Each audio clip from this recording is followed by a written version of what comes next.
કલાક 2:00 આસપાસ Kalavad road crystal mall પાસે રાજકોટ શહેરના રાજકોટ તાલુકા પોલીસ સ્ટેશન વિસ્તારમાં BMW ચાલકે એક ટુ વ્હીલર ચાલકને અડફેટે લઈ અકસ્માત સર્જેલો, જેના કારણે જે ટુ વ્હીલર ચાલક હતો તેનું અકસ્માત સ્થળ પર જ મોત નીપજેલું. જેના અનુસંધાનમાં રાજકોટ તાલુકા પોલીસ સ્ટેશનમાં ભારતીય ન્યાય સંહિતા અને મોટર વ્હીકલ એક્ટની અલગ અલગ લાગુ પડતી કલમો હેઠળ ગુનો નોંધવામાં આવેલો છે અને તપાસ ચાલુ કરવામાં આવેલ છે. કાર ચાલકને સ્થાનિક પોલીસે તાલુકા પોલીસે હસ્તગત કરી લીધેલ છે. પ્રાથમિક દ્રષ્ટિએ ઓવરસ્પીડમાં હોય તેવું જણાય છે. ઓવરસ્પીડની છે અને મોટર વ્હીકલની લાગુ પડતી કલમો છે.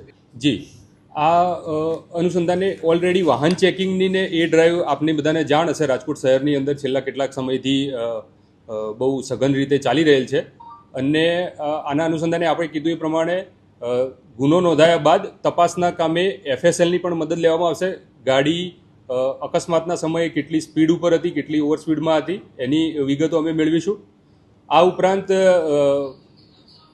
જે આપે કીધું એ પ્રમાણે ડ્રાઈવનું પણ સ્પેસિફિક આયોજન કરવામાં આવનાર છે, જેથી આવા જે ખુલ્લા રોડ પર ઓવર સ્પીડ કરતા 4 વ્હીલ ચાલક અને 2 વ્હીલ ચાલક તમામને તપાસવામાં આવશે.